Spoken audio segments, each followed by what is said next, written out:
Buenas tardes, estimados estudiantes y hermanos que nos acompañan en la transmisión. Muchas gracias por conectarse nuevamente. Vamos a dar inicio a la conferencia número 11, la cual lleva por nombre La Iglesia, Guardián de la Adoración Pura, impartida por el hermano Alejandro González Viveros. Bienvenido, hermano Alejandro, le damos la palabra.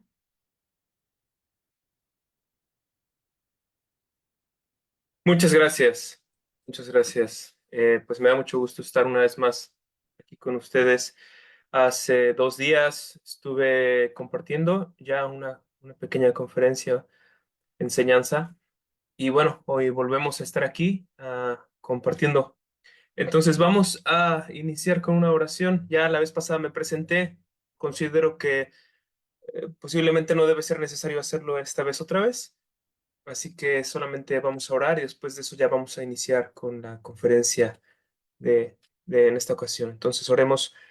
Señor, te damos muchas gracias porque nos permites estar aquí en este espacio en que podemos aprender más de ti y podemos buscar en tu escritura un poco más acerca de lo que tú nos mandas, acerca de tu iglesia, de los deberes de tu iglesia y en este caso específico, el deber de tu iglesia hacia la adoración.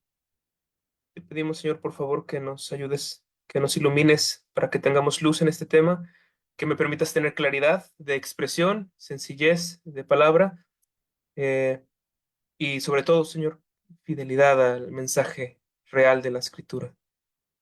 Te pedimos por estas cosas en el nombre de Cristo Jesús. Amén. Amén. Amén. Pues bueno, el día de hoy me ha tocado a mí abordar este tema que se llama la Iglesia Guardián de la Adoración Pura. La Iglesia Guardián de la Adoración Pura. Y hay muchísimas cosas que sería bueno mencionar en este tema, pero quiero tratar de hacerlo lo más accesible posible, lo más básico y sencillo, y al mismo tiempo, evidentemente, sin perder profundidad, sin perder verdades teológicas profundas y útiles. Entonces, bueno, vamos a hablar entonces de ese tema, la iglesia, guardián de la adoración pura. Y entonces a lo largo del día de hoy y de la exposición del día de hoy, vamos a tratar de probar una cuestión en particular, y esto es que la iglesia tiene el deber de promover la adoración pura e impedir la corrupción de la adoración. Entonces parece ser un deber doble, ¿ok? La iglesia tiene el deber de promover la adoración pura e impedir la corrupción de la adoración. Básicamente esto es lo que significa para la iglesia el ser guardián de la adoración pura, que la iglesia promueva la adoración pura y que impida la corrupción de la adoración, que impida que la adoración se corrompa o se mezcle y quede impura. Entonces, este es como, por así decirlo, el punto central que vamos a intentar probar. La adoración tiene el deber de promover la adoración pura e impedir la corrupción de la adoración. Pero para empezar a hablar de este tema, vamos a tener que explicar varios de los elementos de esta proposición central. Y entre los elementos que tendremos que explicar para poder hacer claro de qué estamos hablando, está el que vamos a explicar qué es la adoración. Es la primera cosa que vamos a explicar. Eso, qué es la adoración, a qué nos referimos cuando hablamos de la adoración. En segundo lugar, vamos a explicar qué hace que la adoración sea pura o impura. Eso es una pregunta muy importante también. ¿Qué hace que la adoración sea pura o impura? En tercer lugar, vamos a explicar a qué nos referimos con iglesia, de qué estamos hablando cuando hablamos de la iglesia. Y finalmente, en cuarto lugar, vamos a hablar de cuál es el deber de la iglesia en relación con la adoración. ¿Cuál es el deber? Entonces, vamos a abordar estos 4 puntos nada más. Vamos a iniciar con el primero. ¿Qué es la adoración o a qué nos referimos cuando hablamos de adoración? Porque eso está en nuestra proposición central. La iglesia tiene el deber de promover la adoración pura e impedir la corrupción de la adoración. Pero entonces, ¿qué cosa es la adoración? ¿De qué estamos hablando cuando hablamos de adoración? Esa es nuestra primera pregunta. Y para empezar a responder a esta pregunta, hay mucho que se puede decir. Para empezar a responder esta pregunta, tenemos, por lo menos como reformados, como presbiterianos, el capítulo 21 de la Confesión de Fe de Westminster, en donde desde el primer párrafo se establece algo que los teólogos han llamado adoración natural y adoración instituida. Esto para empezar a hacer distinciones útiles en el asunto de la adoración. Entonces tenemos adoración natural y adoración instituida. La adoración natural básicamente es esta noción que todos los seres humanos tienen de que deben adorar, ¿no? Ya sea en una tribu lejana, perdida en la jungla, o desde las personas más sofisticadas de primer mundo y civilizadas, todos tienen en sí esta noción, esta idea, este instinto, o como querramos llamarle, de que hay que adorar, ¿no? Como dicen algunos teólogos, la pregunta no es si adoraremos o no adoraremos, sino qué adoraremos. Porque de que adoramos, adoramos, ¿no? El ser humano es adorador por naturaleza. Esto es la adoración natural. Es posiblemente aquello a lo que teólogos como Juan Calvino se referían con términos como el semen religionis, que es la semilla de la religión, eso que está en nosotros que nos dice, hay un Dios y debe ser adorado. Esto es la adoración natural, ese impulso, instinto, noción, como querramos llamarla, eso que está en nosotros y que nos mueve a buscar algo que adorar. Esa es la adoración natural, pero en segundo lugar está la adoración instituida, que básicamente esto es que si nosotros nos dejamos guiar solamente por la naturaleza, nuestra opinión acerca de, bueno, debe existir un Dios y yo creo que para adorar a este Dios debo hacer esto, debo hacer aquello, para agradarlo, debo hacer esto, debo hacer aquello, entonces realmente no vamos a dar, no vamos a llegar realmente al modo en que ese Dios realmente quiere ser adorado si simplemente nos dejamos llevar por nuestras opiniones, por lo que nos parece correcto o incorrecto. No es suficiente la luz de la naturaleza para decirnos cómo quiere ese Dios ser adorado. Y entonces de ahí que se necesita que Dios instituya la manera en que Él quiere ser adorado.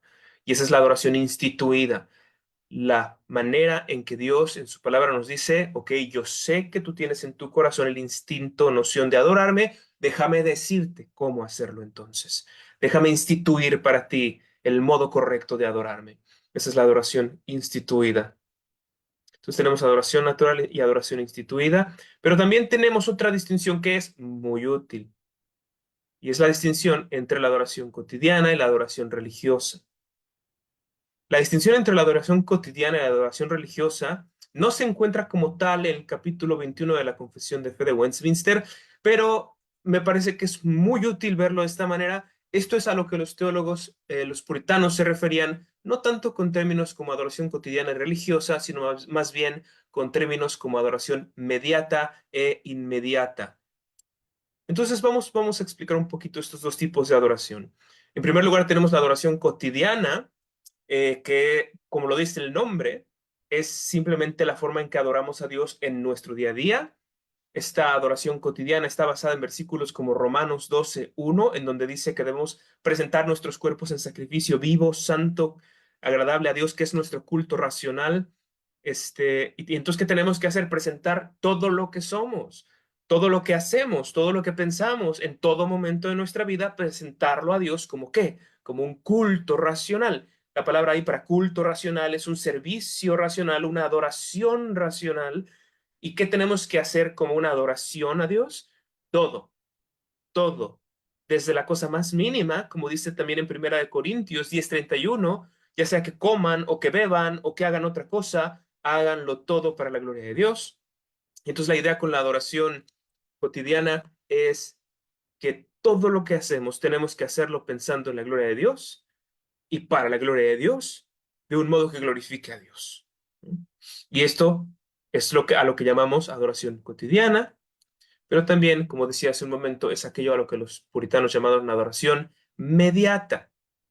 Entonces ellos hicieron esta distinción entre adoración mediata e inmediata, lo cual en algunas traducciones al español se encuentra como adoración directa o indirecta, y no me parece mala traducción, pero la palabra que ellos usaban era mediato o inmediato. ¿Por qué los puritanos hablaban de estos dos tipos de adoración, cotidiana y religiosa, como mediata e inmediata? Cuando ellos hablaban de adoración mediata, es pues por un medio, e inmediata es sin el medio.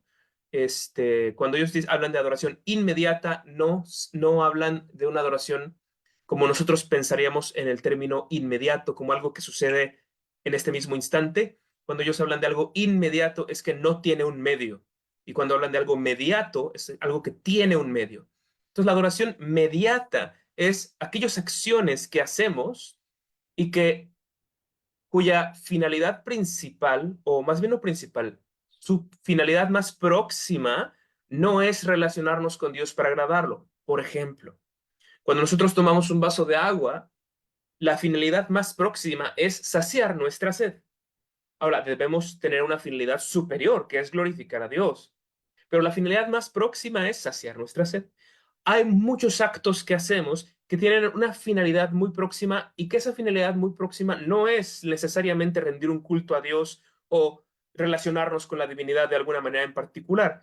Hay muchos actos que hacemos, como comer también, como y debo comer para glorificar a Dios, pero hay una finalidad un poquito más próxima y esta es, tengo hambre, necesito energías en mi cuerpo, necesito nutrientes, voy a comer.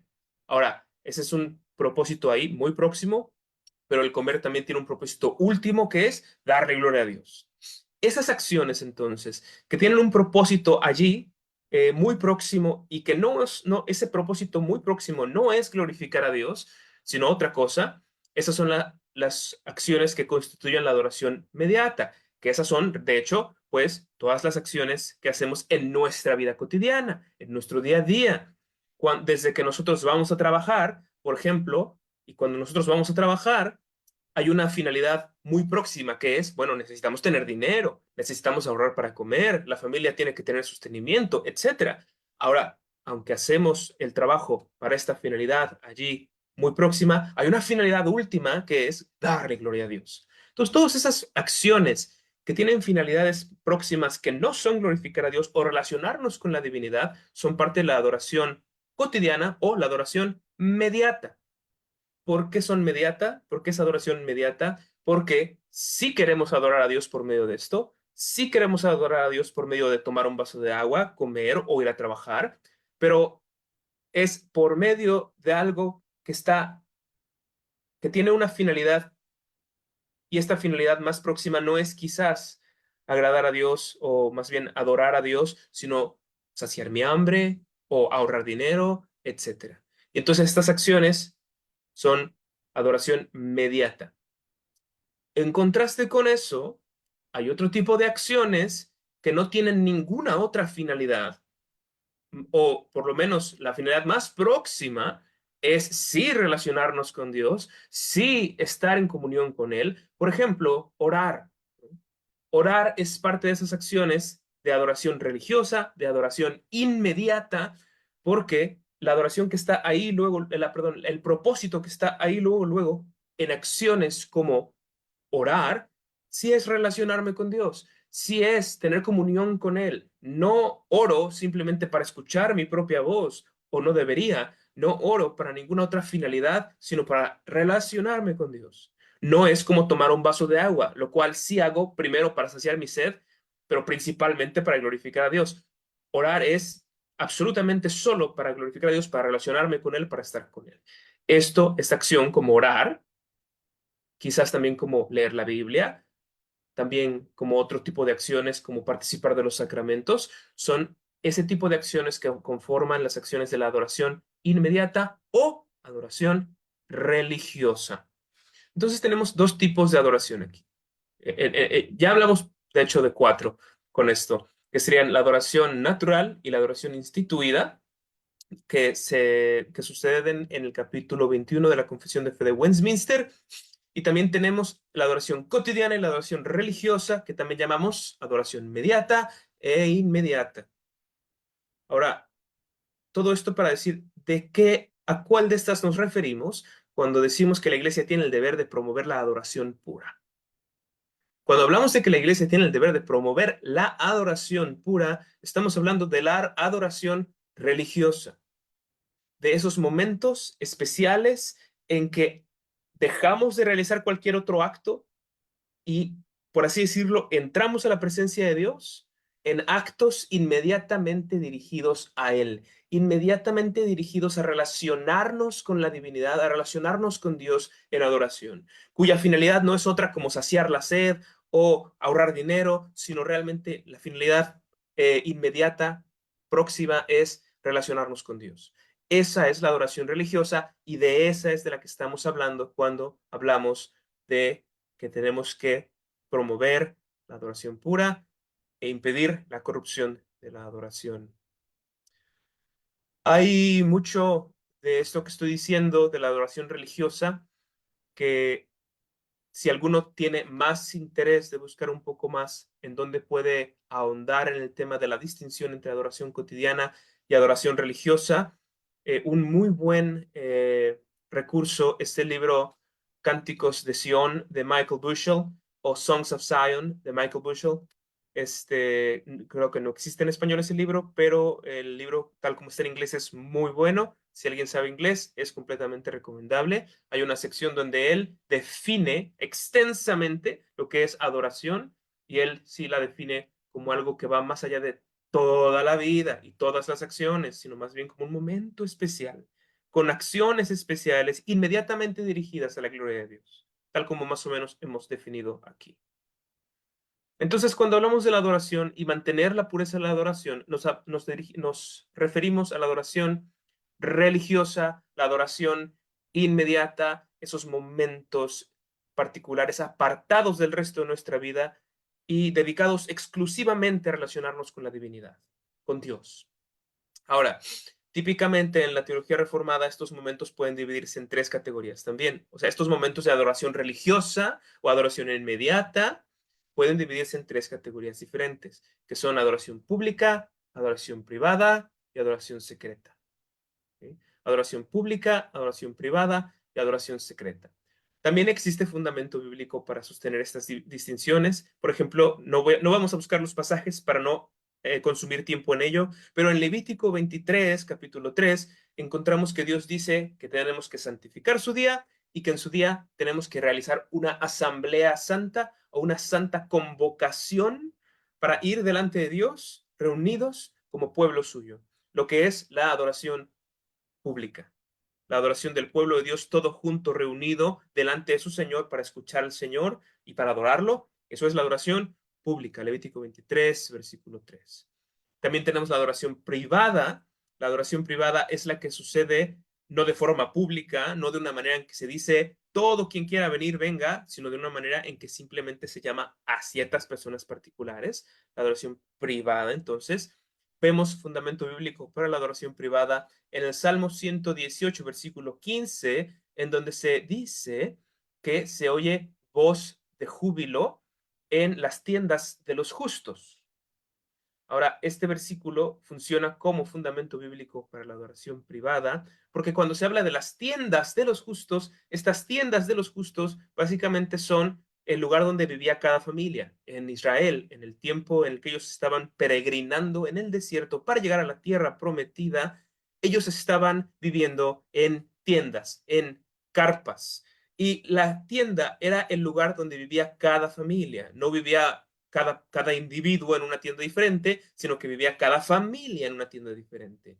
Y entonces cuando se dice en el Salmo 118, versículo 15, que se escucha voz de júbilo en las tiendas de los justos, esto significa que hay adoración familiar, hay adoración allí, dentro de esta unidad familiar, que esto es parte de la adoración privada.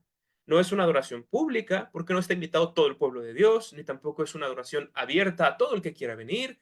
Es una adoración que sucede solamente allí, en el seno familiar. Esto tenemos fundamento bíblico entonces en el Salmo 118, versículo 15. Pero también tenemos la adoración secreta. Y de la adoración secreta también tenemos fundamento bíblico, especialmente en Mateo capítulo 6, versículo 6. Mateo capítulo 6, versículo 6, en donde Jesús habla y dice que cuando oremos, entremos a nuestra cámara secreta y oremos a nuestro Padre y en secreto, ¿no? A nuestro Padre que está en lo secreto y Él nos recompensará en público. Entonces hay un énfasis acerca de, bueno, hay ciertos deberes religiosos, hay ciertos actos religiosos, actos de adoración inmediata que debes realizar de forma secreta también. No que sea prohibido orar en público o en la familia, pero hay un momento también especial en que debes orar de forma secreta y relacionarte con Dios con actos de adoración inmediata de forma secreta. Entonces, la adoración religiosa, que es de la que estamos hablando, no estamos hablando de toda la vida, de cuando comes y bebes y vas a trabajar y vas con tus amigos, sino de la adoración religiosa inmediata. Bueno, esa adoración se divide en estas tres categorías: pública, privada y secreta, o pública, familiar y secreta, como prefiramos verla. Estas tres categorías no son inventadas por mí, de hecho, ninguna de estas categorías que estoy mencionando son inventadas por mí. Estoy solamente haciendo eco de lo que la teología reformada establece en diferentes libros de puritanos, de reformadores, etcétera. Entonces, ¿a qué nos referimos cuando hablamos de la adoración? Nos referimos a la adoración religiosa, esos momentos especiales en que nos presentamos ante la presencia de Dios a realizar acciones inmediatamente dirigidas a Dios, no acciones en que tratamos de glorificar a Dios, pero con otra finalidad también ahí, sino acciones cuya finalidad primaria, inmediata, es relacionarnos con Dios. ¿Como qué? Como orar, como leer la Biblia, como escuchar la predicación, como participar de los sacramentos, y apartamos momentos especiales para eso. Esos momentos son los momentos de adoración religiosa, de adoración inmediata. Entonces, de eso estamos hablando. Pero ese es nada más nuestro primer punto. El segundo punto que tenemos que responder, porque acabamos de responder al punto de qué es la adoración o de qué estamos hablando cuando hablamos de la adoración, pero ahora tenemos que responder qué hace que la adoración sea pura o impura. Porque en nuestro punto principal establecemos que la iglesia tiene el deber de promover la adoración pura e impedir la corrupción de la adoración. Entonces estamos hablando de una adoración que puede ser o pura o corrompida, pura o impura. Entonces, ¿qué hace que una adoración sea pura o impura o que quede corrompida?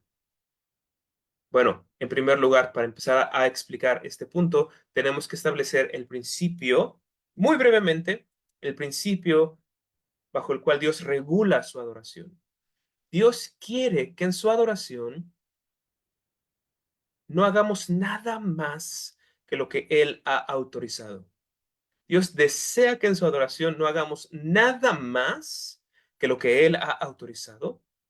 Y en su palabra nos muestra que cuando el ser humano, ya sea eh, el creyente, vaya, introduce a la adoración de Dios algo que Dios no autorizó, no pidió, no requirió, cuando hacemos esto, entonces la adoración queda corrompida, porque una adoración pura es aquella en la que sucede exclusivamente las cosas que Dios ha autorizado. En la adoración pura suceden exclusivamente las cosas que Dios ha autorizado. Cuando nosotros introducimos a la adoración elementos que Dios nunca ha autorizado, entonces la adoración empieza a quedar impura, empieza a corromperse con elementos que Dios dice, yo no pedí eso, eso no es lo que yo demandé de ustedes. Y la adoración empieza a corromperse. Cuando añadimos a las cosas que Dios pidió, cosas que a nosotros se nos ocurren, cosas que a nosotros nos parece que son buena idea, pero que Dios jamás pidió, que Dios jamás autorizó, que Dios jamás dijo yo quiero eso. Pero nos parece esto creo que es buena idea y entonces lo metemos a la adoración. Entonces la adoración queda corrompida, se vuelve impura. Ahora, por supuesto, hay diferentes grados de esta impureza. Hay servicios de adoración en donde hay ciertos grados de impureza que son muy pequeños y otros servicios de adoración en donde casi todo está muy manchado, con muchas invenciones de hombres e introducción de muchas novedades inventadas por los seres humanos. Y entonces podemos admitir eso. No se trata de que las cosas sean tan sencillas como decir blanco y negro, adoración pura y adoración corrompida. Hay niveles de esto. Pero antes de continuar hablando acerca de eso, quiero que podamos notar un poco en nuestra propia tradición reformada la base de esto, cómo los teólogos reformados o la teología reformada ha hablado de la pureza de la adoración y cuán importante ha sido esto para nuestra iglesia. Comenzando desde Juan Calvino, que es uno de los teólogos más reconocidos, o por lo menos de los más famosos de parte de la iglesia reformada. Juan Calvino, en este libro que se llama La necesidad de reformar la iglesia, él tiene esta cita que me gusta mucho, y cito: Dios rechaza, condena y abomina todo culto inventado y emplea su palabra como un freno para mantenernos en obediencia incondicional.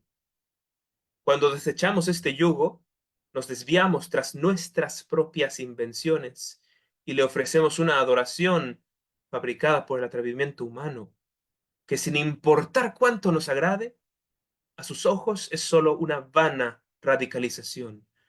Antes bien, es pureza, es vileza y corrupción. Eso es lo que dice Juan Calvino. La adoración inventada por nosotros, el culto que nosotros inventamos o en que introducimos nuestras invenciones, vaya, Juan Calvino dice, esto es vileza y corrupción. Para Juan Calvino esto era un punto muy importante.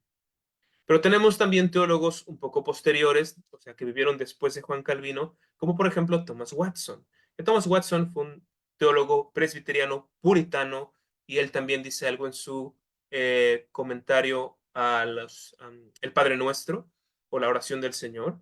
Y él dice lo siguiente, y cito: ¿Es la pureza de la adoración? ¿Es la pureza de la adoración lo que Dios ama más que la pompa? Deshonra su nombre el traer a su adoración cualquier cosa que Él no haya instituido, como si no fuera lo suficientemente sabio como para designar la manera en que será servido. Cuando los hombres prescriben y sobreañaden sus inventos, Dios considera esto como un fuego extraño y como una gran provocación. Y entonces Thomas Watson claramente habla de la pureza de la adoración. La pureza de la adoración. Y Thomas Watson dice que cuando los hombres, los seres humanos, los cristianos, de hecho, prescriben, sobreañaden, ¿no? O sea, ya está ahí la adoración y a ello le suman, le añaden sus propios inventos. Y Thomas Watson dice, Dios considera esto como un fuego extraño, como una gran provocación. Una gran provocación. Hay muchas más citas de muchos otros teólogos, reformadores, puritanos, presbiterianos, etcétera, en donde se ve que se habla acerca de la pureza de la adoración y cómo es nuestro deber guardar la pureza de la adoración, lo que significa no añadir nuestros inventos, no añadir cosas nuevas, no añadir cosas que Dios nunca pidió, mantenernos únicamente en lo que Dios pidió. Ahora, por supuesto, no quiero dar la impresión de que únicamente descansamos sobre lo que los teólogos del pasado dijeron, que esto es importante, pero no es lo más importante. Quiero aclarar también que esta postura de que debemos hacer exclusivamente lo que Dios ha autorizado, bueno, esa postura no descansa solamente en la opinión de nuestros teólogos, sino también en la misma palabra de Dios. En la palabra de Dios, en la Biblia, en Deuteronomio capítulo 12, especialmente de los versículos 29 al 32, pero especialmente el versículo 32. En este versículo Dios dice, cuidarás de hacer lo que yo te mando, no añadirás a ello, ni de ello quitarás. Cuidarás de hacer lo que yo te mando, no añadirás a ello, ni de ello quitarás. Y ese versículo, especialmente ese versículo en Deuteronomio 12:32, sucede en un contexto de adoración religiosa, de adoración formal, de adoración inmediata, en donde Dios le está diciendo a su pueblo, cuando llegues a la tierra prometida y veas cómo las demás naciones alrededor tuyo adoran a sus dioses, y Dios le dice a su pueblo, no quiero que vengas ante mí y trates de adorarme a mí de esa manera. No quiero que copies los patrones de adoración de las demás naciones y te presentes ante mí intentando adorarme de ese modo. Y en ese contexto es donde suceden estas palabras de cuidarás de hacer lo que yo te mando. No añadirás a ello, ni de ello quitarás. Entonces, ¿cuál es la intención de Dios con esas palabras? La intención de Dios es en mi culto, en mi adoración religiosa, cuando tú te acercas a mí con estas acciones que se dirigen inmediatamente a mi gloria, no inmediatamente, sino inmediatamente, no hagas nada que yo no te haya pedido. No añadas tus inventos, ni tampoco quites de lo que yo te pedí que hagas. Haz lo que yo te pedí, ni más ni menos. Y de ahí que en los teólogos reformados, en este fundamento bíblico y en otras partes de la Biblia, de ahí que los teólogos reformados y la iglesia reformada presbiteriana sostenemos que una adoración pura es aquella en la que sucede solo aquello que Dios ha autorizado, es aquella en que no entra ningún otro elemento más que los que Dios ha autorizado. Y la adoración impura y corrompida es la mezcla de las ordenanzas de Dios y los inventos de los hombres. Eso es adoración impura, la mezcla de las ordenanzas instituidas por Dios junto con los inventos de los hombres. Esa es una adoración impura. Ahora esto entonces para resolver nuestro segundo punto. ¿Qué hace que la adoración sea impura, pura o impura? Bueno, esto explica cómo la adoración es pura o impura. Y entonces volvemos a nuestro punto principal, a nuestra declaración central. La iglesia tiene el deber de promover la adoración pura e impedir la corrupción de la adoración. Entonces ya explicamos qué es adoración, ya explicamos cómo la adoración queda corrompida o cómo es impura, pero ahora nos queda explicar a qué nos referimos cuando decimos la iglesia. Porque estamos diciendo que la iglesia tiene este deber, pero ¿qué cosa es la iglesia? ¿De qué hablamos cuando hablamos de la iglesia? Bueno, hay muchos sentidos en que la palabra iglesia puede entenderse. En la teología reformada está la iglesia visible y la invisible, la iglesia como este local, la iglesia universal, etcétera. Hay la iglesia militante, la iglesia triunfante. Hay muchas designaciones para la iglesia o términos en que la palabra iglesia llega a utilizarse, pero en esta ocasión solamente quiero mencionar dos que son los sentidos en que debemos tomar nuestra proposición central. Y es que con la palabra iglesia nos referimos, por un lado, a los cristianos en términos generales. Por ejemplo, en Efesios 5:25 se nos dice que Cristo, bueno, que los esposos deben amar a sus esposas como Cristo amó a su iglesia y se entregó a sí mismo por ella. Dejando a un lado el asunto de los esposos y las esposas, el texto dice que Cristo amó a su iglesia y se entregó a sí mismo por ella. ¿A qué se refiere ahí cuando dice iglesia? ¿Está hablando de una iglesia local en algún lugar, una iglesia particular? ¿O está hablando de los oficiales, representantes de la iglesia, los pastores y ministros? No, es evidente que cuando ahí dice que Cristo amó a su iglesia, está hablando de todos los creyentes, de todos los cristianos. Entonces, cuando hablamos de la iglesia, ¿de qué estamos hablando? De los cristianos, de los creyentes, del pueblo de Dios. Ahora, cuando en nuestra proposición central decimos que la iglesia tiene el deber de promover la adoración pura, estamos refiriéndonos a esa iglesia. Los cristianos, en términos generales, los que son la iglesia, la gente que constituye la iglesia, ellos tienen el deber de salvaguardar, de proteger, de ser guardianes de la adoración pura e impedir, obstaculizar y disuadir la corrupción de la adoración. Pero cuando hablamos de la iglesia, no solo estamos pensando en la iglesia en este sentido general de todos los cristianos, sino que hay otro sentido en el que debemos hablar de la iglesia, y esto es que cuando hablamos de la iglesia y que su deber es proteger la adoración, también estamos hablando específicamente del gobierno de la iglesia. La iglesia en cuanto a sus oficiales, sus representantes, que esto es los pastores, ministros, oficiales, diáconos, ancianos, líderes, etcétera, aquellos que no conforman el rebaño común del Señor, sino los representantes de este, que son pastores, maestros, ancianos, etcétera.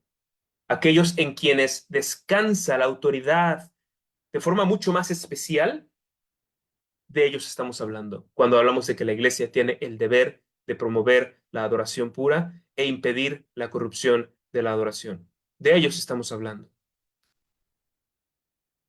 Pero entonces estamos usando la palabra iglesia en dos sentidos, para hablar de los cristianos en general y para hablar de los oficiales de la iglesia. De ello estamos hablando. Y estamos diciendo entonces que tanto los cristianos en general como los oficiales de la iglesia tienen el deber de proteger la adoración pura y de ah, impedir la adoración impura o la corrupción de la adoración. Pero tenemos que preguntarnos también, o tenemos que ver, ¿dónde podemos ver en la Biblia que como cristianos tengamos este deber? ¿Dónde podemos ver en la Biblia que de alguna manera se nos sugiera que tenemos que promover la adoración pura y proteger la corrupción de la adoración? ¿Dónde podemos ver esto? Bueno, honestamente, hay una serie de lugares por todas partes en las Escrituras que a veces no notamos con mucha claridad, pero que ahí están. Pero hay un lugar al que quiero que vayamos, que acudamos en especial para fundamentar este asunto. Primero voy a mencionar de rápido algunos de estos lugares en donde notamos que la iglesia tiene el deber o la responsabilidad de proteger la adoración o la pureza de la adoración a Dios. Algunos de estos lugares son, por ejemplo, desde la narración de Caín y Abel. En la narración de Caín y Abel encontramos a dos personas realizando un acto de adoración, precisamente que Caín y Abel, que se encuentra esto ahí en Génesis, si mal no recuerdo, en el capítulo 4, y Caín y Abel, 4 o 5. Caín y Abel, ellos los dos hacen una ofrenda a Dios, ofrecen algo para Dios, y ambos tienen ofrendas que son distintas. Abel ofrece de sus animales, hace un derramamiento de sangre, y Caín ofrece los frutos de la tierra. Y lo que la Biblia dice es que Dios se agradó de Abel y de su ofrenda, y no se agradó de Caín y de la ofrenda suya. Y es verdad que Dios vio que el corazón, de alguna manera, de Abel era un corazón genuino, con fe, un corazón que estaba correctamente dispuesto para adorar a Dios. Eso es verdad. Y también es verdad que Dios notó que el corazón de Caín era un corazón malo, un corazón sin fe, un corazón que no quería genuinamente adorar a Dios. Y eso es verdad. Y en parte es verdad que por eso Dios no aceptó la ofrenda de Caín y sí aceptó la de Abel. Pero hay otra cosa que también es verdad. Y es que el texto mismo dice que Dios miró con agrado a Abel, pero en segundo lugar, también miró con agrado a su ofrenda. Y Dios no miró con agrado a Caín, pero en segundo lugar, tampoco miró con agrado a su ofrenda misma, por sí misma, vaya. Y entonces tenemos ahí el ejemplo de dos personas que ofrecen adoración y Dios mira los elementos que presentan ante Él, y hay un elemento que es agradable para Dios y otro que es desagradable para Dios. ¿Cómo? ¿Por qué? ¿Cómo ellos podían saber que un elemento era agradable y otro desagradable? ¿O cómo podían saber cuál debían haber ofrecido? ¿Cómo podía haber sabido Caín que él no debía haber ofrecido frutos de la tierra, sino también un sacrificio animal? ¿Cómo? Bueno, la explicación rápida de esto es que Adán y Eva, que ellos vieron cuando ellos pecaron, que su culpabilidad, su pecaminosidad fue cubierta de alguna manera por animales que fueron sacrificados, fueron tomadas las pieles de estos animales y las pieles de estos animales cubrieron la desnudez de Adán y Eva, obviamente significando esto que es cubierta su pecado, es cubierta su culpabilidad. Y Adán y Eva entendieron, ok, el único modo entonces de no ser exterminados después de haber pecado, de que nuestros pecados sean cubiertos, el modo es por medio del derramamiento de sangre, lo que la misma Biblia afirma en otros lugares. Adán y Eva habían entendido esto. Es muy seguro que ellos enseñaron esto a sus hijos. A Abel, a Caín, se lo enseñaron. Ellos sabían que la forma correcta de acercarse a Dios, de relacionarse de forma inmediata con la divinidad, era por medio del sacrificio sangriento. Y aún así, uno decide sí hacerlo, así, Abel, y Caín decide simplemente acercarse a Dios con lo que a él le place, con su nuevo invento, con su nueva innovación en la adoración, que es frutos de la tierra, cosa que Dios jamás pidió, jamás autorizó, jamás aprobó. ¿Y qué pasa? Dios desaprueba la adoración de Caín. Y a partir de ese momento, la Biblia nos presenta, aunque no de forma completamente explícita, pero si notamos con mucha atención, la Biblia nos presenta la división de la humanidad entre el pueblo de Dios, que era las personas que trataban de adorar a Dios en la pureza de su adoración, y por otro lado, aquellas personas que no les importaba adorar a Dios en la pureza de adoración, ni adorarlo ni buscarlo. Y algunas personas que tal vez intentaban buscar a Dios, pero no lo hacían en la pureza de la adoración. El pueblo de Dios es aquel conformado por estas personas que buscaron adorar a Dios en la pureza de la adoración. Y a partir de ese momento, vamos notando en la historia bíblica que muchos otros personajes regresan a este mismo principio y el pueblo de Dios muchas veces tiene este tipo de luchas, como por ejemplo en Éxodo con el becerro de oro, que es una imagen que representaba de hecho a Jehová. Esta imagen del becerro de oro era una imagen con que el pueblo estaba intentando adorar a su Dios, al verdadero Dios, pero era una adoración incorrecta, una adoración corrompida. No era incorrecto el objeto de la adoración, sino solo la manera de la adoración. Y vemos cómo Moisés desciende del monte y actúa de una forma contundente para censurar este tipo de adoración incorrecta. Vemos el mismo tipo de reacción en libros como en Primera y Segundo de Reyes y en Primero y Segundo de Crónicas, cuando muchos de los reyes que la Biblia dice y describe como hizo lo justo ante los ojos de Dios, esos reyes que de hecho son buenos reyes, vemos que de ellos se describe cómo ellos defendieron la adoración a Dios, reformaron otra vez la adoración a Dios, ellos regresaron a la práctica de hacer únicamente lo que Dios pidió, sin añadirle más cosas, sin sumarle, sin meter sus inventos, simplemente quitaron todo lo nuevo y dijeron, vamos a regresar a lo que Dios pidió. Y así vemos en ejemplo tras ejemplo cómo la iglesia fue guardiana de la adoración a Dios, defendió la adoración de Dios y cuando la adoración estaba corrompida, regresó a ella limpiándose de toda corrupción. Vemos esto en ejemplos entonces.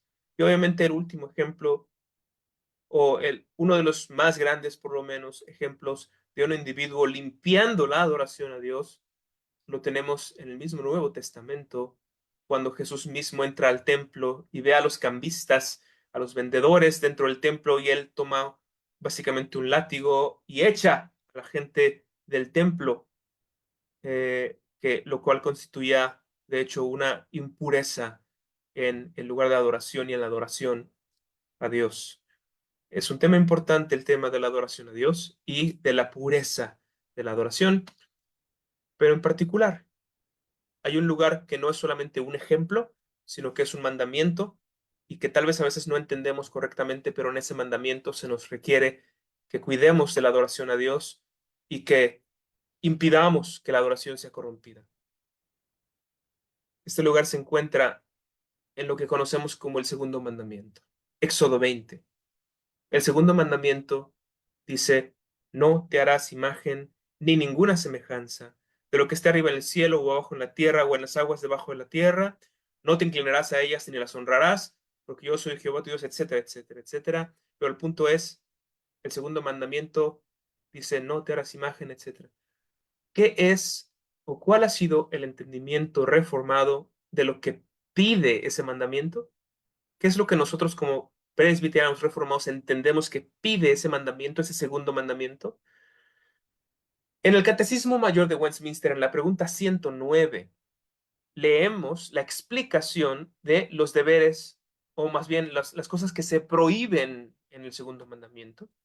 Catecismo Mayor de Westminster, pregunta 109, dice, los pecados que se prohíben en el segundo mandamiento son el inventar, aconsejar, mandar, usar y de cualquier manera aprobar cualquier adoración religiosa que no esté instituida por Dios mismo.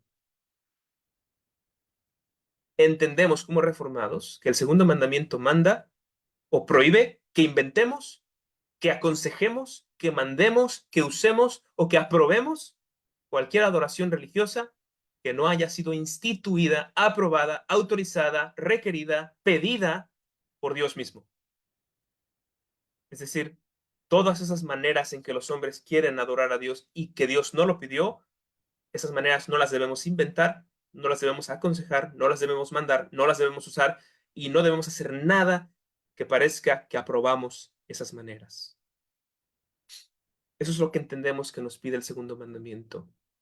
Y entonces no tenemos solo ejemplos por aquí y por allá de gente que cuidó la adoración, tenemos un mandamiento de parte de Dios para que cuidemos la adoración, para que cuidemos la adoración religiosa y que suceda en ella únicamente lo que Dios ha instituido. Este mandamiento aplica, como dijimos ya, tanto para los cristianos en términos generales, como para los oficiales de la iglesia, pastores, maestros, etc. Entonces, solo nos queda responder en último lugar, ¿cuál es este deber? Nuestra proposición central dice, la iglesia tiene el deber de promover la adoración pura e impedir la corrupción de la adoración. Tenemos el deber de promover la adoración pura e impedir la corrupción de la adoración, tanto como cristianos en términos generales, como el liderazgo de la iglesia o los representantes oficiales de la iglesia tienen el deber. Ahora, ¿cuál es este deber? ¿Cómo se realiza este deber? ¿En qué consiste este deber? Este deber se realiza de forma diferente si pensamos en los cristianos en términos generales y en los oficiales de la iglesia.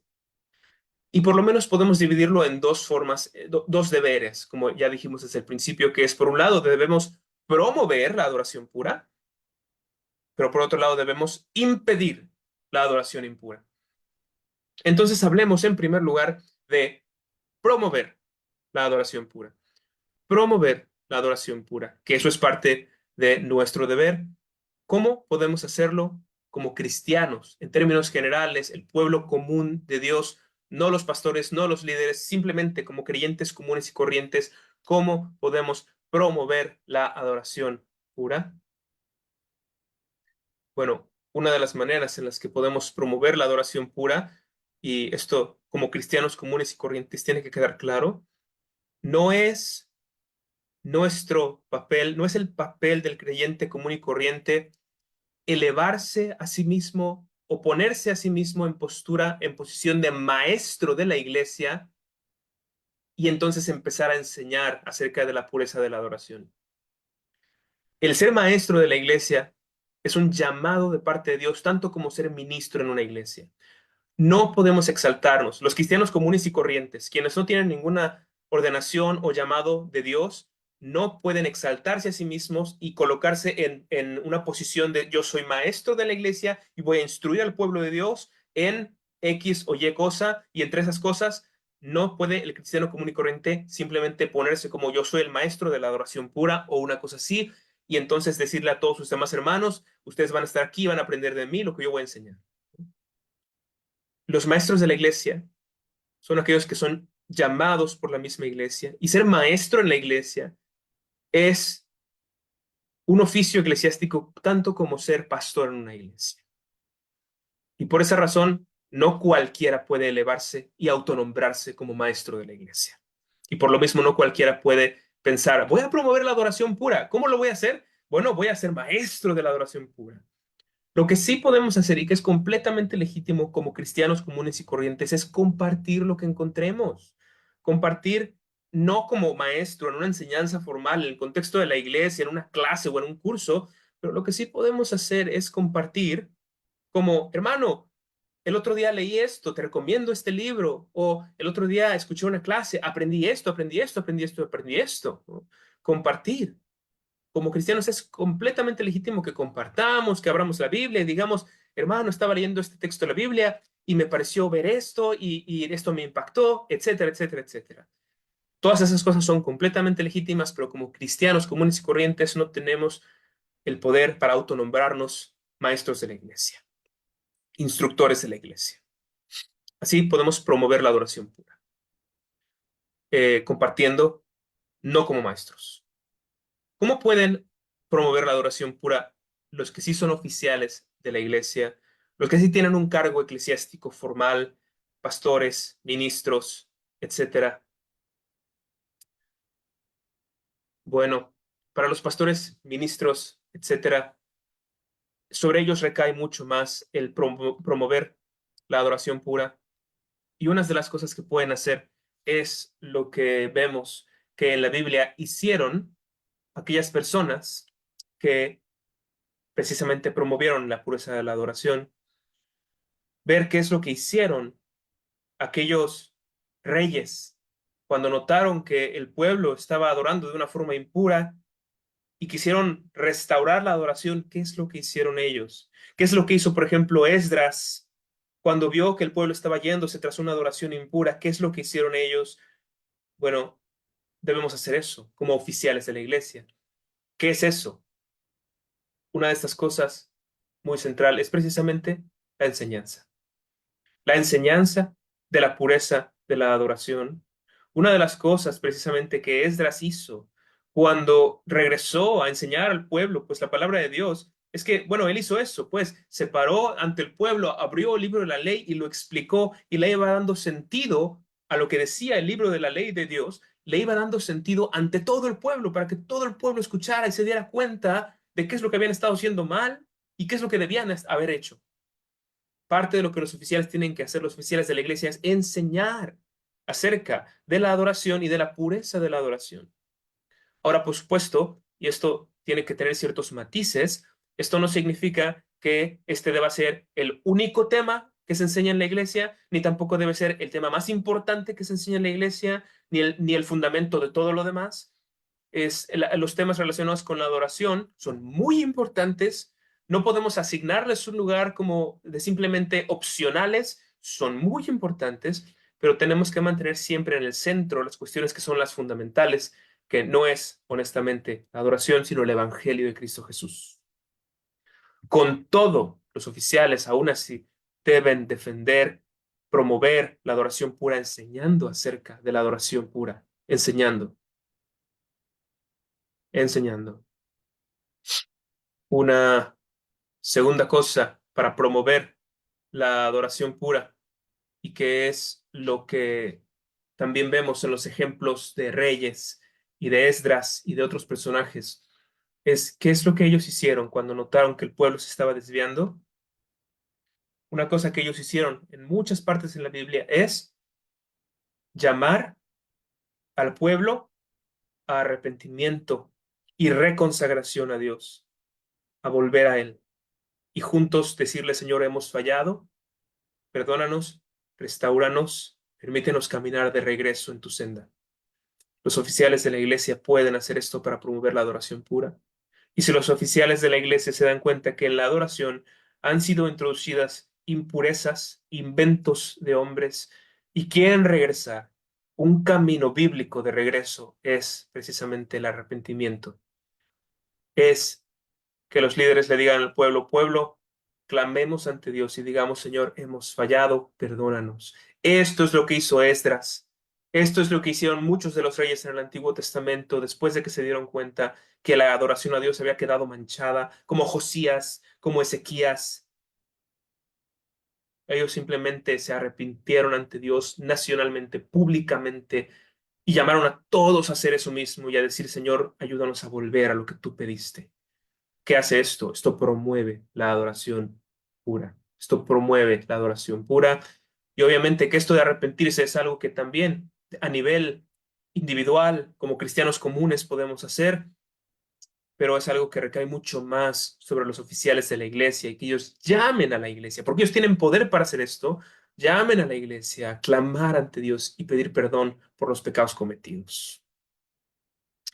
Pero hablemos también no solo de cómo promover la adoración pura, sino de cómo impedir la adoración impura, cómo impedir la adoración impura o disuadir de que suceda corrupción en la adoración. ¿Cómo podemos hacer esto como creyentes comunes y corrientes, como cristianos de la iglesia común y corriente? ¿Cómo podemos impedir o disuadir a otros? Bueno, una de las cosas que podemos hacer y que no es fácil y que les aseguro que si ustedes quieren hacerla, no va a ser sencillo, es simplemente no participar de los elementos impuros en la adoración. Eh, si nosotros estamos en alguna iglesia, que tal vez alguien de aquí que esté escuchando esta conferencia asiste a alguna iglesia en donde alguno de los elementos es una invención de hombres, es algo que Dios no pidió jamás.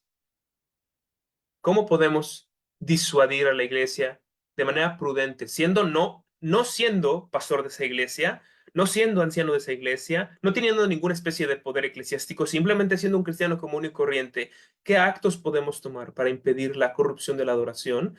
Obviamente que si no tenemos ningún poder, ninguna autoridad, muchas veces no va a ser lo más prudente ni lo más sabio el pararnos y declarar esto es pecado. Posiblemente eso no sea muy bueno, ni muy efectivo, ni muy sabio, y por el contrario pueda generar divisiones. ¿Qué podemos hacer para impedir la adoración, la corrupción de la adoración? Entonces, bueno, por un lado, evidentemente podemos intentar hablar con quienes están en el liderazgo con prudencia, con humildad, sin decir cosas como yo ya sé cuál es la forma correcta y voy a instruirlos a todos ustedes, porque eso genera más bien rechazo a la adoración o al mensaje que podamos traer. Pero ¿qué podamos hacer si hemos hablado y no ha habido ninguna respuesta o no quiere haber atención pues, a lo que hemos tratado de exponer? ¿Qué podemos hacer? Bueno, cuando menos, no participar, como decía, no participar de los elementos corrompidos de la adoración. Por ejemplo, dentro de nuestros círculos reformados, presbiterianos, tenemos ciertas convicciones. Eh, una de ellas es justamente que hay ciertos elementos que la gente inventa y mete al servicio de adoración. Por mencionar uno de ellos, en el tiempo como de Navidad, en el tiempo de diciembre, por ahí, en algunas iglesias se hace esta ceremonia en donde se coloca una mesa enfrente de la iglesia, y se ponen unas velas de diferentes colores con una corona, como navideña, y cada familia de la iglesia pasa un domingo a encender una de estas velas. Y hay una que es la vela de la paz, la vela del amor, la vela de la fe, etcétera, ¿no? Estoy seguro. Y esto es toda una ceremonia que algunas iglesias hacen en este tiempo navideño y que si nosotros buscamos en la Biblia notaremos que esto no está aprobado, requerido o autorizado en ninguna parte en las Escrituras. En ninguna parte. ¿Qué podemos hacer entonces cuando notamos eso y que notamos que ese es uno de esos elementos que corrompen la adoración? Como mínimo, no participar de eso. Si en nuestra conciencia sabemos, esto no es lo que Dios pidió, esto es ofensivo para Dios, esto es una provocación a Dios, Él no pidió esto, como mínimo, para disuadir, para impedir a nuestro nivel como creyentes comunes y corrientes, no como líderes. ¿Qué podemos hacer? Por lo menos no participar de ese elemento. Es lo mismo que pasa, por ejemplo, también en algunas iglesias que también llevan el nombre de reformadas o presbiterianas, cuando a cualquier persona que tiene un poquito de habilidades para hablar y un poquito de conocimiento de las escrituras, se le invita a ocuparse de la predicación, de la predicación de la palabra en el púlpito el domingo. Como presbiterianos reformados, creemos que la predicación de la palabra puede estar a cargo únicamente, puede estar a cargo del pastor, del ministro, que se llama el ministro de la palabra. Y se llama ministro de la palabra porque a él se le ha encargado especialmente la predicación de la palabra. No podemos poner simplemente a cualquier persona que tenga un poquito de labia al frente a hablarnos, un poco de labia y un poco de conocimiento bíblico. Cuando eso sucede, esto también es introducción de impureza en la adoración. Entonces, ¿cómo podemos impedir la corrupción de la adoración? Este es otro ejemplo. Si nos invitan, si estamos en una iglesia y nos dicen, hey, tú que tienes mucho conocimiento de la Biblia, ¿no te gustaría pasar a darnos una predicación este domingo que viene? Y tú no eres pastor, tú no eres ministro, tú no estás llamado a ello especialmente por Dios. Lo mínimo que puedes hacer es decir, no, no voy a participar de eso porque yo creo que es corrupción a la adoración. ¿Cómo puedes impedir la corrupción de la adoración como creyente común y corriente? Por lo menos no participando de esos elementos que son elementos de corrupción a la adoración. Pero esta misma cuestión de impedir la corrupción de la adoración no solamente aplica para los creyentes comunes y corrientes, sino también para los oficiales de la iglesia, los que tienen autoridad, los que tienen poder en la iglesia, pastores, ministros, maestros, ancianos, etcétera. ¿Cómo ellos pueden o deben impedir la corrupción de la adoración? ¿Cómo deben hacerlo? Bueno, sigamos también nuevamente el patrón de cómo los diferentes reyes de Israel y personajes con autoridad en el Antiguo Testamento impidieron la corrupción de la adoración. ¿Cómo lo hicieron? Bueno, una de estas maneras es precisamente mandando que se adore a Dios tal como Él lo ha pedido. ¿Qué es lo que hizo Josías? Cuando leemos acerca del rey Josías y que él reencontró el libro de la ley y él se dio cuenta de lo que habían estado haciendo mal, él reformó la adoración a Dios basándose exclusivamente en ese libro. No le hizo caso a las tradiciones de sus antepasados, no le hizo caso a las buenas costumbres que los reyes antes de él habían dejado, no se basó en nada más que en el libro que él encontró. Y basado solo en ese libro, le dio forma a toda la adoración de su tiempo. ¿Qué debemos hacer como líderes? Estamos al frente de la iglesia para impedir la corrupción de la adoración y también de alguna manera, obviamente, promoverla, mandar que se adore a Dios únicamente conforme a lo que Él ha pedido. Esa es una manera. Pero hay otra cosa que se puede hacer como liderazgo de la iglesia y esto está relacionado con el poder que la iglesia ha recibido. Y es que la iglesia ha recibido el poder para disciplinar, para el poder de las llaves, para abrir, para cerrar. Y en este poder la iglesia, los líderes deben aplicar ciertas medidas de disciplina si es que alguna iglesia, alguien en la iglesia quiere corromper la adoración a Dios. Es poco probable que un caso de estos llegue hasta un punto de excomunión. Es poco probable que cristianos lleven un asunto de la adoración tan lejos, tratando de introducir algo inventado, ¿no? Eh, pero la iglesia, los líderes de la iglesia tienen la autoridad para aplicar la disciplina eclesiástica también a las impurezas en la adoración. Y por así decirlo, por poner un ejemplo, si un pastor en una iglesia empieza a meter elementos que Dios no autorizó, el presbiterio puede llamar a cuentas a ese pastor. Y si no vuelve a hacer solo lo que Dios pidió, quitando las invenciones, puede aplicarse cierta medida disciplinaria sobre ese pastor. Por poner un ejemplo de cómo la iglesia puede aplicar su poder para salvaguardar la pureza de la adoración. Entonces, bueno, para esto, todo esto que hemos explicado tiene que ver con la proposición central de que la iglesia tiene el deber de promover la adoración pura e impedir la corrupción de la adoración. Tenemos este deber dado por Dios, tanto como creyentes en términos generales, también como oficiales de la iglesia, y lo que tenemos que hacer es precisamente esto, que la adoración sea salvaguardada por la iglesia. Vamos a terminar con una oración. Voy a orar. Señor, te damos gracias porque nos muestras en tu palabra un poco de cómo en la Biblia notamos diferentes ejemplos de gente que buscó adorarte y adorarte de la manera más correcta que les fue posible. Buscó adorarte, Señor, y apegándose estrictamente a tu libro y a lo que tú dices, sin meter invenciones nuestras, sin introducir novedades, y al hacer esto nos mostraron el ejemplo de cómo nosotros debemos hacer las cosas. Te pedimos, Señor, que pongas esta disposición en nuestros corazones también como cristianos, particulares y también como iglesia institucional, defender tu adoración, defender el culto, instituir únicamente lo que tú has pedido, Señor, y así promover la adoración pura e impedir la corrupción de la adoración. Te pedimos todas estas cosas, Señor, confiando únicamente en la mediación de Cristo Jesús. Amén.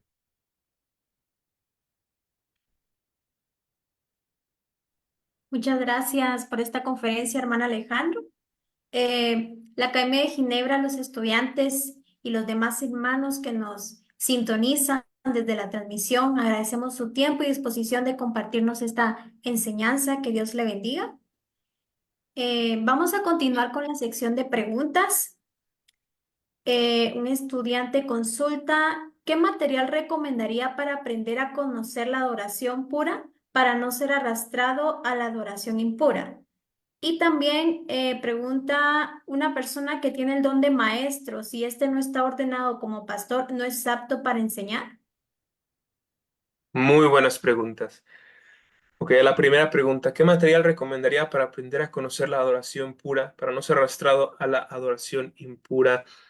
Um, ok, los principales materiales que recomendaría son, bueno, primero el Catecismo Menor y Mayor de Westminster y la Confesión de Fe de Westminster.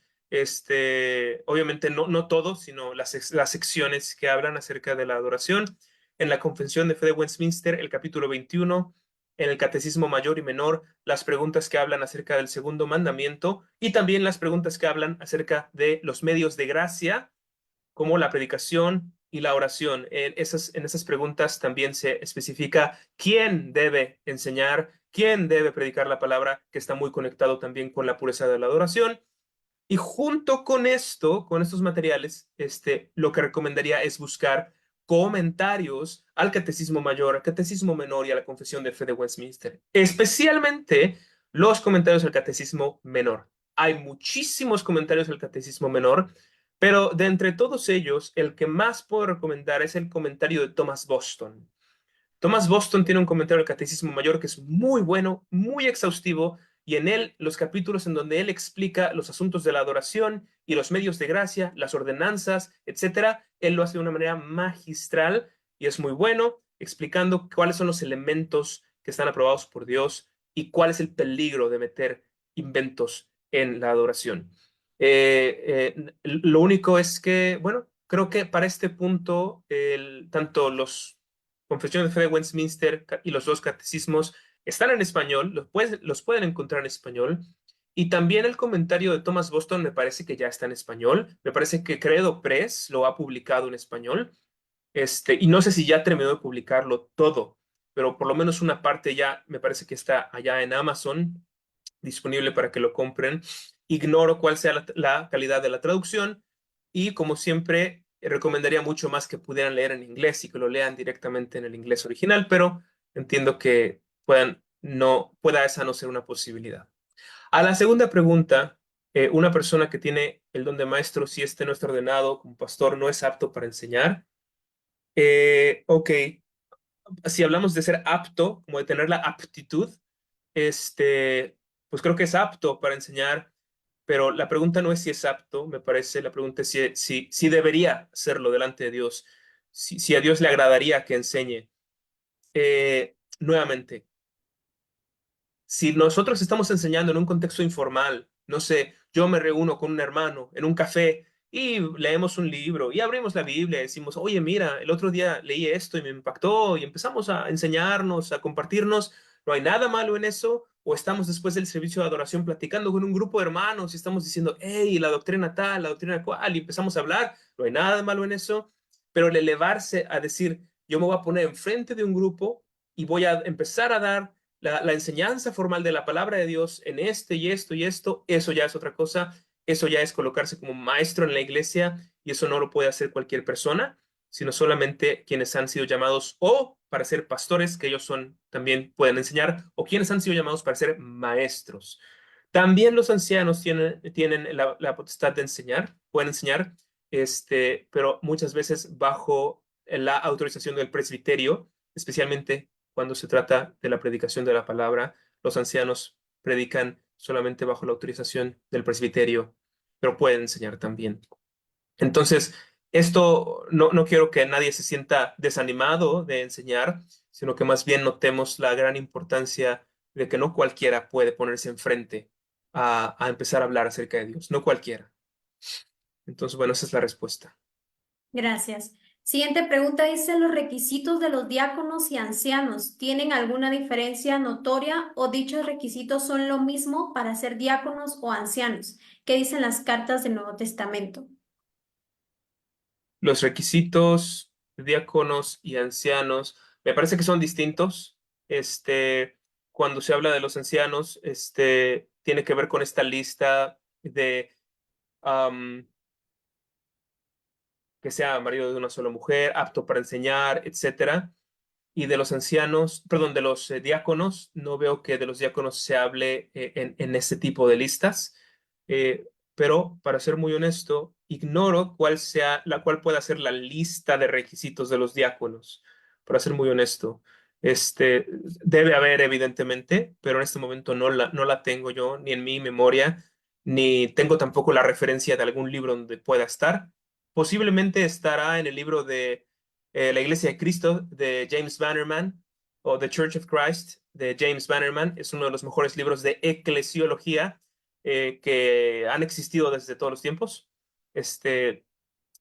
Posiblemente ahí esté de forma un poquito más definida.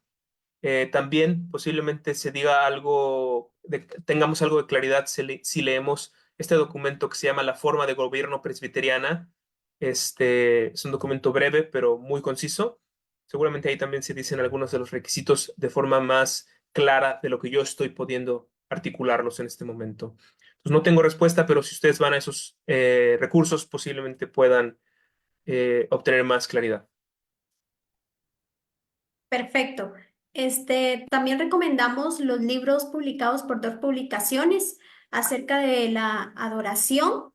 En este caso, Cánticos de Adoración, la verdadera y la falsa adoración, una defensa de la doctrina de que el sacrificio de la misa es idolatría, la religión familiar de Matthew Henry, un libro histórico de una nación que defendió la adoración, boceto de los pactantes, la Iglesia de Cristo de Bannerman, que lo vamos a estar publicando con Dor precisamente este año, el anciano gobernante de Samuel Miller, que también se publicará este año. Siguiente pregunta en la transmisión dice, ¿cuáles son los elementos impuros en el culto de Santa Cena? Porque no entendí. Muchas gracias. Elementos impuros en el culto de Santa Cena. Bueno, no recuerdo haber mencionado algo de elementos impuros en el servicio en donde se realiza la Santa Cena en particular, pero de todos modos puedo responder a la pregunta. Este, Creemos que hay formas incorrectas de realizar la Santa Cena, formas en las que terminamos haciendo cosas que Dios no pidió en la Santa Cena, y entonces sería realizar la Santa Cena con impurezas. Y algunas formas de hacer esto, pues, es por ejemplo, cuando la Santa Cena se realiza, pero con otro líquido que no es vino. Y yo sé que eso puede ser un poquito escandaloso para algunas personas que toman la Santa Cena con el jugo de uva, así nada más como jugo dulce de uva. este, pero igual en nuestros círculos consideramos que parte de lo que tenemos que hacer en la Santa Cena es usar los elementos que Dios nos dio, una copa, una copa común, no muchas copitas, una copa y vino, ¿no? Cuando no se hace así, empieza a haber unas cuantas impurezas en la adoración. Como ya dijimos, también vale mucho la pena remarcar esto. Hay niveles de impureza, no crean que porque hay una cosita impura, ya todo está para tirarlo a la basura. O sea, no es así, pero sí debemos aceptar que empiezan a introducirse elementos de impureza cuando no hacemos las cosas como Dios pidió. Eso para tratar de responder a la pregunta de cómo queda impura la adoración en los servicios de adoración donde se realiza la Santa Cena. Esa es una de esas cosas. Otra de esas cosas que también muy comúnmente se hace y que mancha la pureza es el no examinarnos correctamente. La Biblia nos manda a examinarnos antes de participar del sacramento, a tener un tiempo de autoexamen, y en muchas iglesias simplemente eso no se hace. y la gente pasa muy descuidadamente a participar del sacramento. Eso es una forma de impureza en la adoración. Otra manera es abriendo el sacramento a cualquiera que llegue y diga, yo quiero participar, no importa cómo sea su vida, no importa su nada, no nos interesa, simplemente dice yo quiero y lo dejamos pasar. Eso también es una forma de impureza en el sacramento y de impureza en la adoración, cuando es un culto de adoración donde sucede la Santa Cena. Entonces, y hay otras formas, pero bueno, creo que es suficiente con eso. De acuerdo. Muchas gracias, hermano Alejandro. Em, Vamos a dar por finalizada esta reunión. Les invitamos a sintonizar la siguiente conferencia que se transmitirá a las 7 p.m. hora Centroamérica ya en unos minutos. Muchas gracias por conectarse, hermano Alejandro, a los estudiantes y a los hermanos que nos sintonizan. Bendiciones. Bendiciones.